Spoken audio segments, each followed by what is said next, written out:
आज की इस वीडियो में हम एक बहुत ही अच्छा नॉवेल पढ़ने वाले हैं, होम एंड द वर्ल्ड, जिसको लिखा है रविंद्रनाथ टैगोर ने। यह नॉवेल 1916 ईस्वी में पब्लिश्ड हुआ था। इस नॉवेल की जो कहानी है, एक औरत बिमला नाम की है, उसी के इर्द गिर्द घूमती है, जो एक ऐसी व्यक्ति से शादी करती है जो उसे अनंत काल तक बहुत प्यार करता है और उसके जीवन में उसके हर कदम पर उसका साथ देता है। तो बिमला जो है इस नॉवेल का पहला मेन कैरेक्टर है और दूसरा मेन कैरेक्टर है निखिल, जो कि बिमला का हस्बैंड है। तो ये स्टोरी निखिल के लाइफ पर भी बेस्ड है, जिसने अभी अभी अपने ग्रेजुएशन की डिग्री पूरी की है और अब एमए की पढ़ाई कर रहा है। उसकी एक वफादार पत्नी है बिमला, जो पूरी तरह से अपने पति के लिए समर्पित है। और उपन्यास का जो तीसरा मेन कैरेक्टर है वो है संदीप, वो हाल ही में स्वदेशी मूवमेंट में शामिल हुआ है। कहानी बिमला से शुरू होती है, जो एक बहुत ही अच्छी वाइफ है, जो हमेशा अपने पति की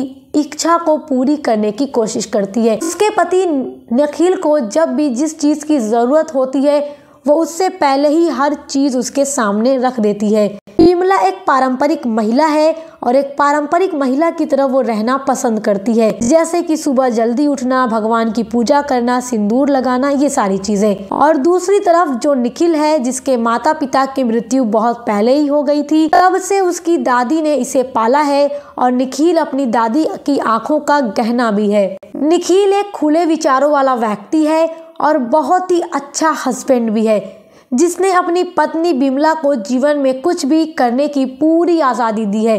उसका मानना है कि पति और पत्नी एक दूसरे पर समान अधिकार होने के कारण प्यार में बराबर है और वो किसी चीज़ के लिए बिमला को रोक टोक नहीं करता। बिमला को अपने लाइफ में हर चीज़ करने की निखिल ने पूरी आज़ादी दे रखी है। वह हमेशा बिमला को बाहरी दुनिया का पता लगाने और अन्य लोगों से बातचीत करने के लिए कहता है। वह अपनी पत्नी बिमला को इंग्लिश सिखाने के लिए मिस गिल्बी नामक एक अंग्रेजी ट्यूटर भी रखता है, जो बिमला को इंग्लिश सिखाए। अब ये कहानी आगे बढ़ती है और स्वदेशी मूवमेंट के दौर में पहुंच जाती है, क्योंकि जिस टाइम पर रविंद्रनाथ टैगोर ने इस नॉवेल को लिखा था, उस टाइम पूरे भारत में स्वदेशी मूवमेंट चल रहा था। स्वदेशी मूवमेंट का मतलब था कि विदेशी वस्तुओं का बहिष्कार करो और अपने देश में बनी वस्तुओं का प्रयोग करो। तो ये स्टोरी आगे बढ़ती है और जितने भी लोग स्वदेशी मूवमेंट में शामिल हैं, वो लोग विदेशी वस्तुओं का बहिष्कार करने के लिए जनता से अनुरोध करते हैं और कहते हैं कि अपने देश में बनी यानी स्वदेशी अपनाओ, अपने देश में बनी वस्तुओं का प्रयोग ज्यादा से ज्यादा करो, विदेशी वस्तुओं का बहिष्कार करो, जला दो, फेंक दो।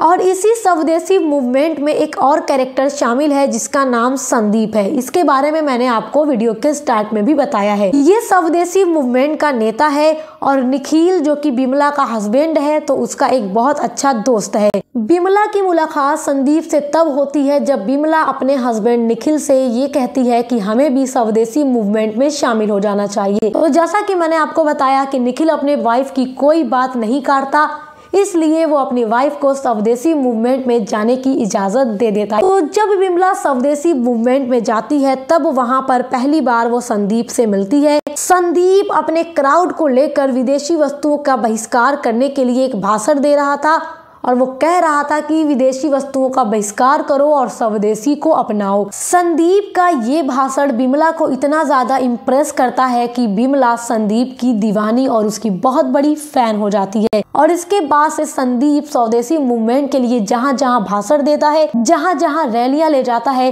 बिमला उन सभी में शामिल होने लगती है, क्योंकि वह अब संदीप पर बहुत ज्यादा प्रभावित हो चुकी है। बाद में वह उसकी तरफ आकर्षित भी होने लगती है। एक दिन बिमला अपने पति निखिल से ये रिक्वेस्ट करती है कि संदीप को अपने घर रात के खाने के लिए इनवाइट करे। निखिल अपने पत्नी की इस बात को मना नहीं कर पाता, क्योंकि ये एक बहुत अच्छा हस्बैंड है, और निखिल संदीप को अपने घर पर रात के खाने के लिए इनवाइट करता है। तो जब संदीप निखिल के घर रात के खाने के लिए आता है, तो संदीप निखिल से कहता है कि क्या तुम कुछ हफ्तों के लिए अपना घर हेड क्वार्टर बनाने की परमिशन दे सकते हो? मैं चाहता हूं कि स्वदेशी मूवमेंट के लिए जितनी भी मीटिंग्स की जाएं वो तुम्हारे घर पर ही की जाएं, तो क्या हम तुम्हारे घर को मुख्यालय बना सकते हैं? तो निखिल ने बिना किसी हिचकिचाहट से उसे अपना घर इस्तेमाल करने की परमिशन दे दी। जैसे जैसे स्टोरी आगे बढ़ती है, हम बिमला और संदीप को एक दूसरे के करीब देखते हैं, जो एक दूसरे के प्यार में पड़ जाते हैं। संदीप ने बिमला से उसके घर में सीक्रेट रूप से भी मिलना शुरू कर देता है। दूसरी ओर हमारे पास निखिल है, जो अपने दोस्त संदीप के लिए बिमला के आकर्षण से परिचित है। वो देखता है कि उसकी वाइफ बिमला दिन ब दिन उसके दोस्त संदीप की तरफ अट्रैक्ट होती चली जा रही है, लेकिन फिर भी वो इन सब चीज़ों को इग्नोर करता है और बिमला को कुछ नहीं कहता। और जब भी निखिल घर पर नहीं होता था तब उसका दोस्त संदीप उसकी वाइफ से मिलने के लिए आया करता था। अब स्टोरी आगे बढ़ती है।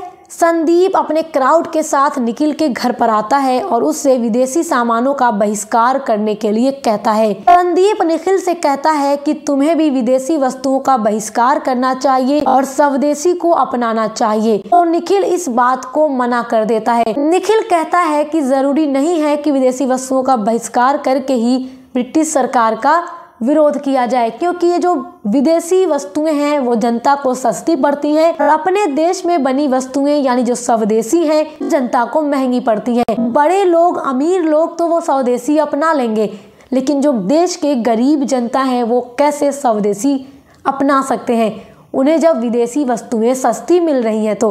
क्योंकि देखिए उस टाइम पर भारत में बहुत बड़े बड़े फैक्ट्री वगैरह नहीं थी, बड़ी बड़ी मशीनें नहीं थी, तो इसलिए अपने देश में बनी जो वस्तुएं होती थी वो महंगी पड़ती थी और ब्रिटिश सरकार के पास बड़े बड़े उद्योग धंधे थे जिससे विदेशी वस्तुएं हमें सस्ती मिल जाया करती थी उस टाइम पर। इसके बाद अब क्या होता है कि जो संदीप है वो बिमला से अपने क्राउड के साथ मिलता है और संदीप बिमला से कहता है अपने देश के कल्याण के लिए, अपने क्राउड की कल्याण के लिए मुझे 50,000 रुपए की जरूरत है। इस 50,000 रुपए के जरिए मैं लोगों की मदद कर सकता हूँ स्वदेशी अपनाने के लिए। तो बिमला पहले तो इससे झिझकती है, लेकिन फिर वो सोचती है कि अगर उसने 50,000 रुपए संदीप को दे दिए तो इससे अपने ही देश का फायदा है, तो वो उसके लिए निखिल से पैसा मांग भी नहीं सकती थी। तो वो दिमाग लगाती है और अपने शादी पर के जो गहने थे उनको बेच करके 50,000 रुपए का वो इंतजाम करती है और संदीप को ले जाकर वो पैसा दे देती है। जैसे ही फ्रेंड्स क्या होता है कि संदीप को बिमला पैसा देती है तो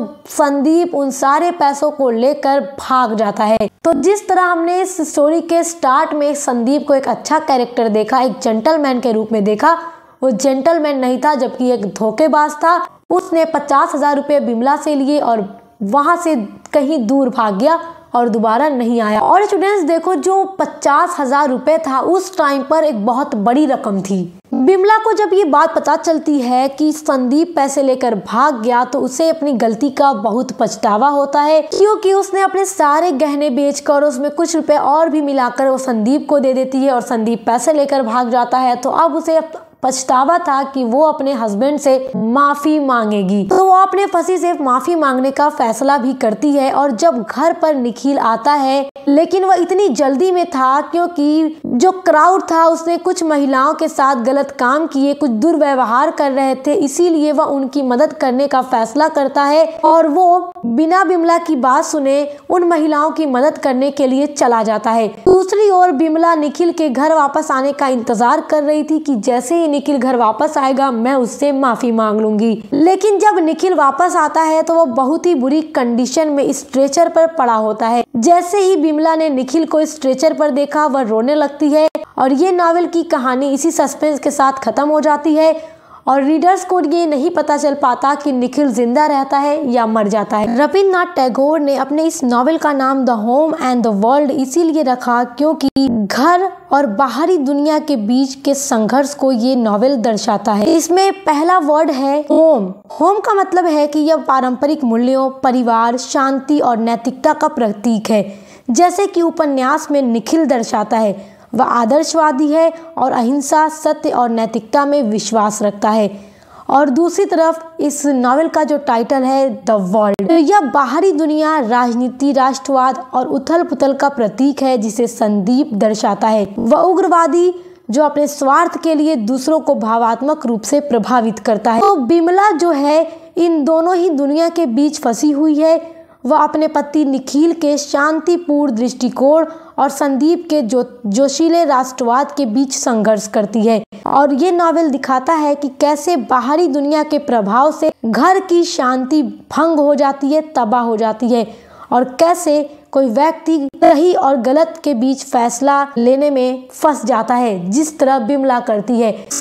उसे उसका पति बहुत ज़्यादा प्यार और उसे हर चीज़ करने की फ्रीडम देता है, लेकिन संदीप जैसे व्यक्ति ने उसे फंसा दिया और उसने पैसे दिए और वह माफ़ी मांगने के लिए अपने पति का घर वापस आने के लिए इंतज़ार करती है। और जब निखिल घर आता है तो वो स्ट्रेचर पर पड़ा हुआ मिलता है और सस्पेंस यही है इस स्टोरी में कि निखिल जिंदा है या मर गया है, ये बात पता नहीं चलती। तो ये नॉवेल हमें यही चीज़ को दिखाता है कि घर और घर के बाहरी की दुनिया कैसी है। आई होप कि आप इस नॉवेल को बहुत अच्छे से समझ गए होंगे।